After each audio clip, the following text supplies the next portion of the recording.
This thing has a 210 volt battery architecture. The free spin speed, Jesus Christ! And the power is definitely there.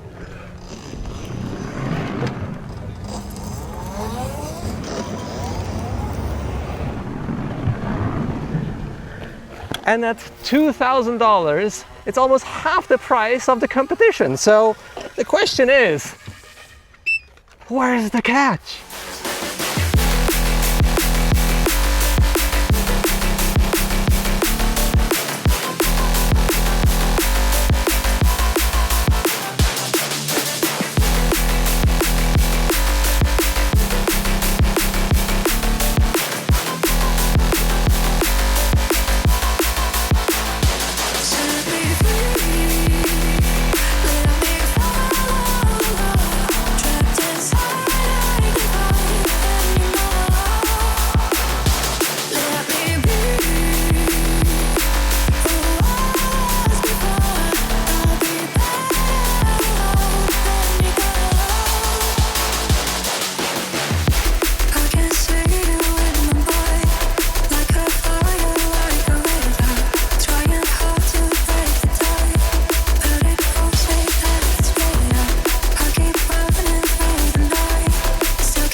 So hi and welcome to Wrong Way. And today we are reviewing the Begode race that costs $2,000 after 1,000 kilometers on the odometer.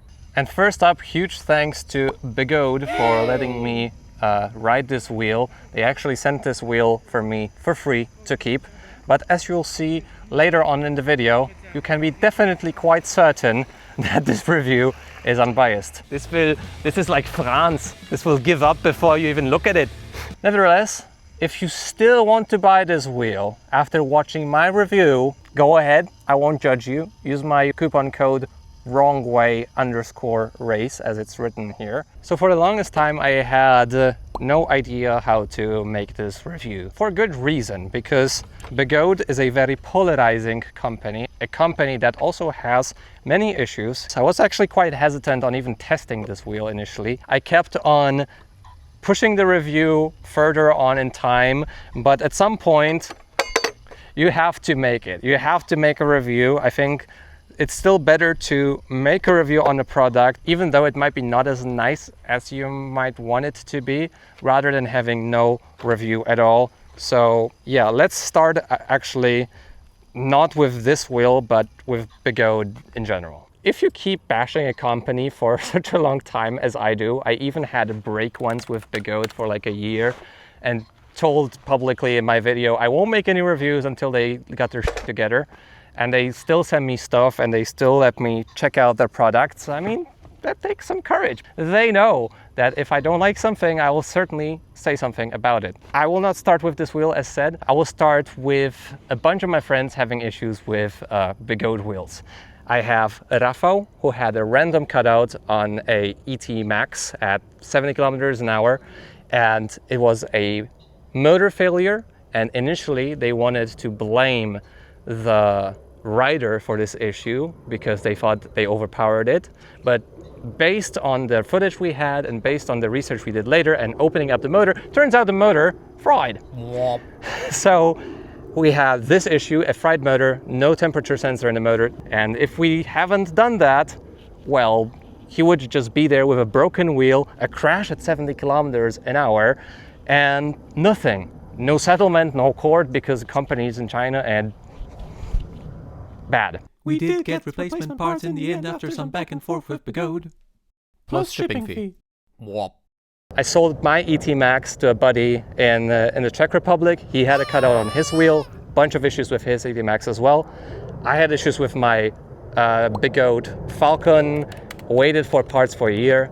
To be fair, this was a prototype wheel, so it needed different parts than the wheel that was later produced, but still, they don't know what they're doing a little bit, so that's why it took so long. My buddy, actually, my dearest friend from Poznań, he had a cutout on an M10-4, also random cutout, twice.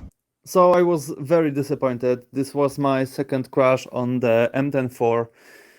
The problem is I love this wheel, really. It's small, compact, and it's a lot of fun. But the motherboard failed again, and I cannot trust it anymore. And I'm very sad about this.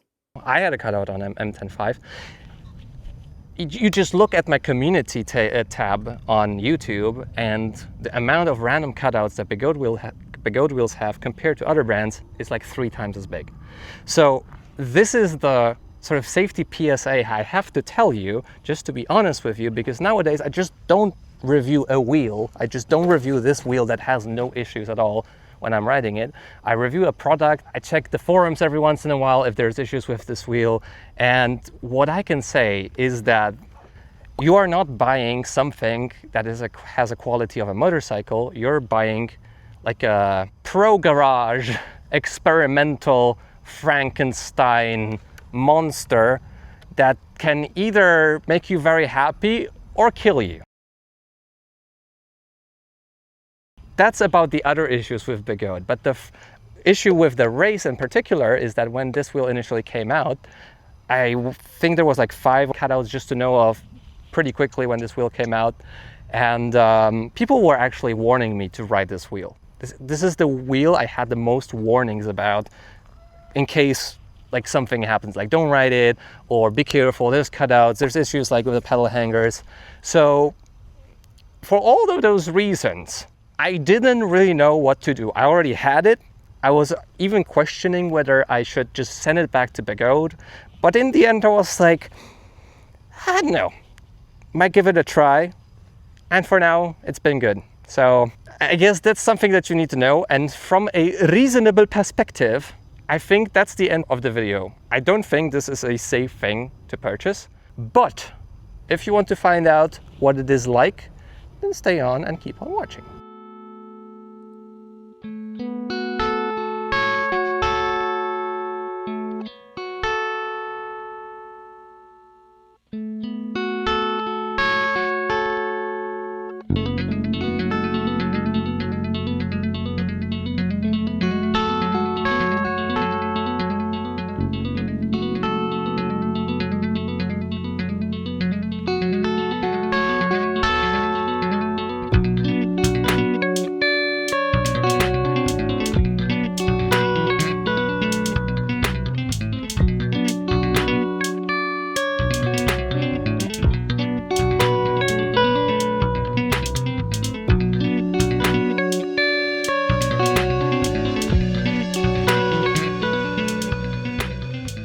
You want to know more about this wheel? Thank you for staying on in the video. If you stay until the end of the video, this helps me also a lot in terms of engagement on the video. This video gets shown a bit more, etc. So you help out with the channel. So thank you so much. If you like it as well, oh my God, that's crazy. Thank you so much.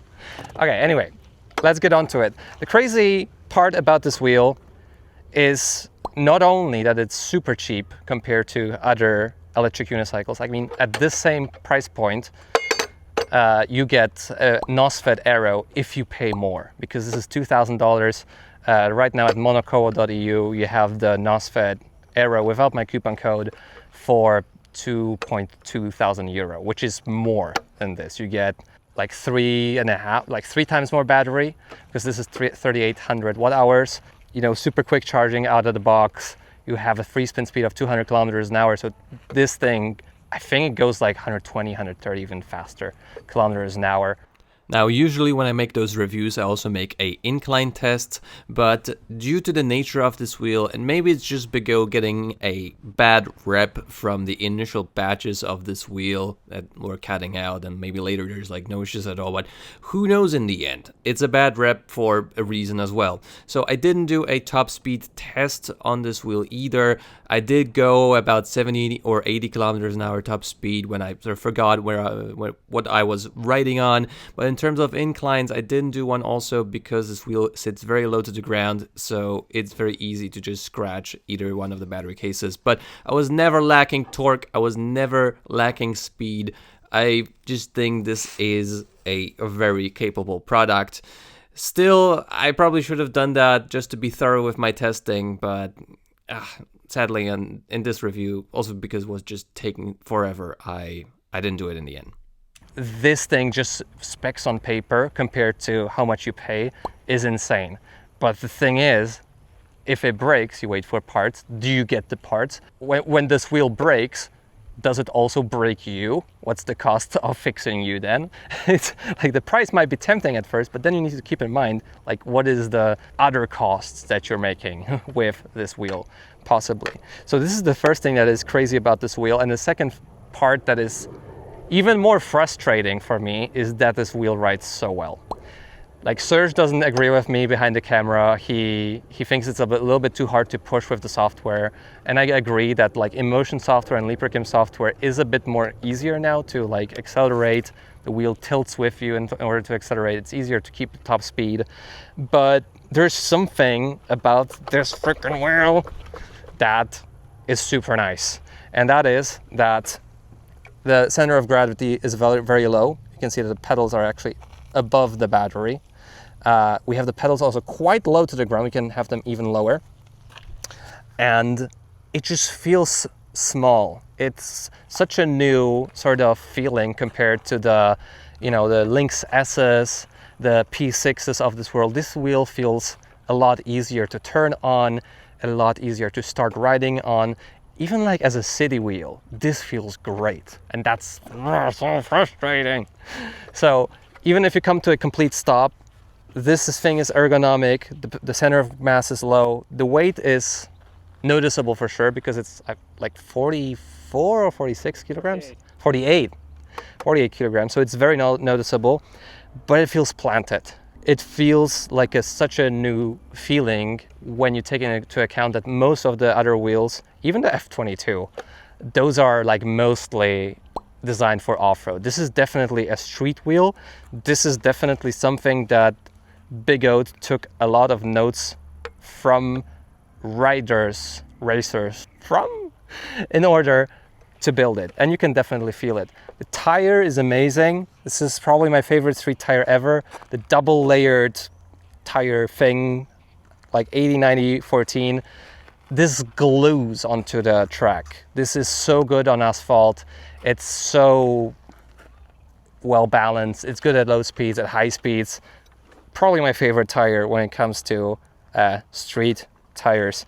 The side of the battery shell is all flat, something that NOSFET is very illiterate on doing. So you can put your pads on wherever you want them to. You have mounting points here as well. This is ergonomic. This is plastic, so not that nice for your shin, but still ergonomic. The pedals are also great with like the nice MTB studs. But the mounting point, do I hear something? Oh no, I think it's Mr. AngryWay. I think there's some complaining to do. Yeah.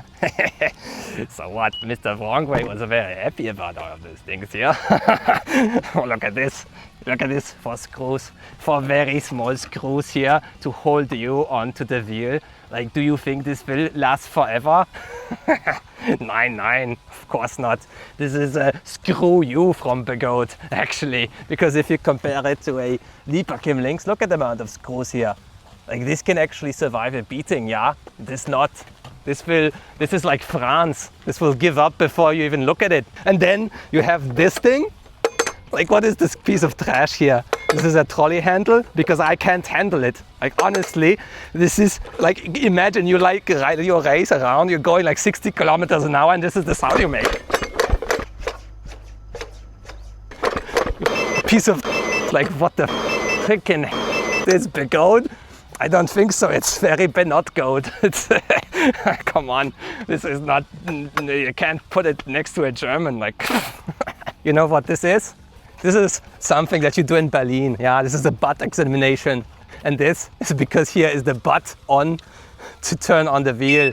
Like, what am I doing here? Am I trying to give birth to a cow. Why did they put the freaking buttons here? And here you have the charger as well. Like it's, I don't know why it's so fummelig. Why it's such a genius place to put your charger into here, because I don't know what Begode is, like what their kink is, but oh man. And don't get me started on the plastics, yeah?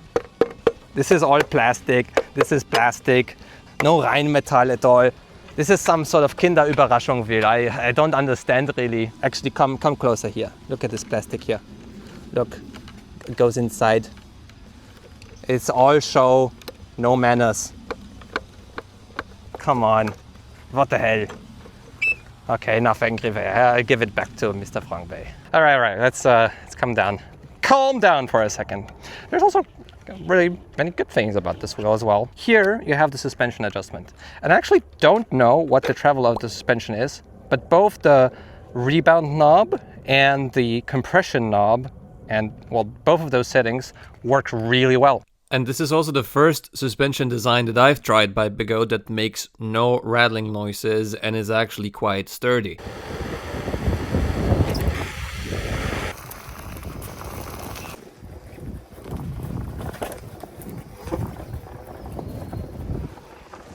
Now the way it works is that it's a hydraulic suspension, so with a coil like we see sort of at Leaperkim, but with a different dampening and rebound circuit. So with the knob you adjust both the rebound and compression. So essentially the more you screw the knob on each side in, the less the suspension will react to the bumps. So this works actually really well if you screw both of those knobs in on both sides. Well, you have to actually do it symmetrically because this is a symmetrical setup. Then the suspension doesn't move pretty much at all, which is awesome for racing and for harder surfaces.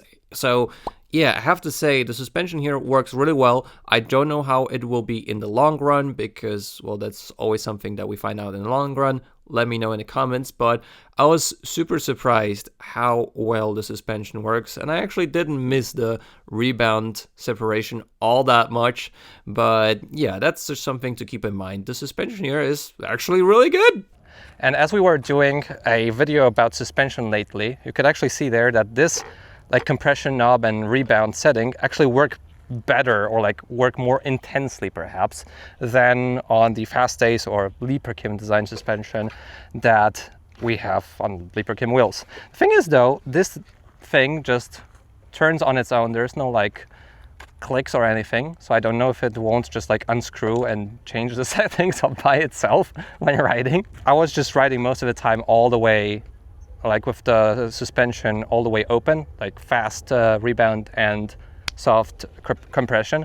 But if you want to go on a track and you want to have a very stiff wheel, this is the stiffest you can get. And my favorite mode on this one was soft mode and race mode. So seamless to go fast. The mudguards are also pretty cool, and I actually rode this wheel in snow. So with all those things that I said at the beginning of the video, they also said that this is like a newest badge and there haven't been any issues, but I mean, come on, do you really trust a company that first sends out wheels that are freaking broken and people fall on their faces just to tell the new customers later that, oh no, now they're okay? I don't know. Probably they should have done that before sending the wheels to the customers, letting their like factory workers fall on their faces, or the best case scenario, just not let anyone fall flat on their faces. With that said, I was riding this wheel in rain, I was riding it in snow, and I have no issues at all.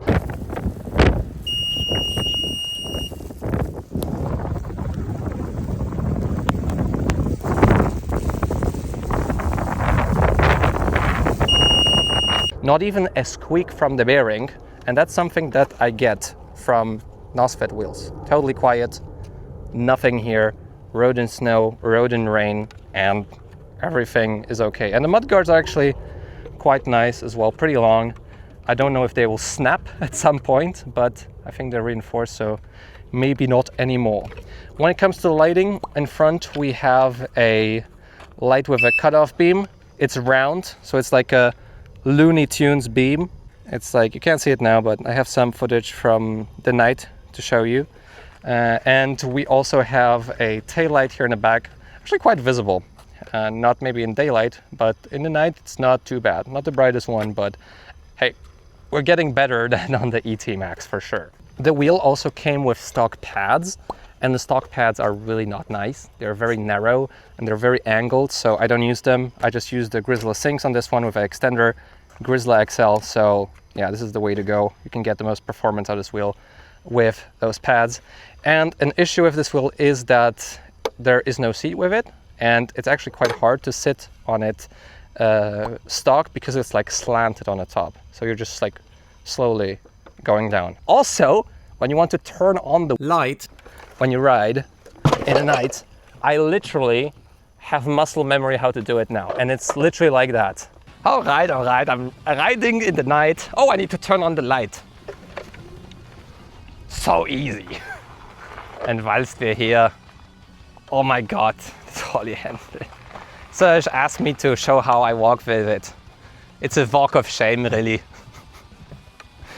Like, the thing is, it's not only low, it's not only like going down on itself, it's actually sharp. Like, this is actually sharp. So it's, ergonomically speaking, this is embarrassing. Now, of course, you can like screw those screws in, and I did that several times, those two screws, but I don't need to do it with other wheels. Like, the other wheels come already with a working, not floppy doodle trolley handle. All right, so let's go back to the electronics of this wheel just a little bit.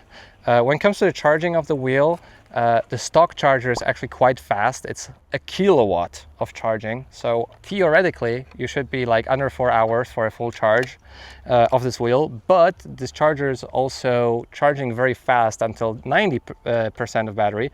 And afterwards, it charges as like half amp just to go to full.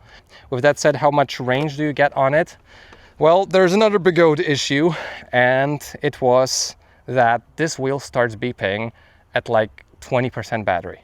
We have 20% battery, and this thing is already beeping. We changed the software, actually Serge changed the software on this wheel to let the cells discharge lower. Did you do that? Yeah, you did. And I couldn't do it. I couldn't ride this wheel to an empty battery because it was beeping so much.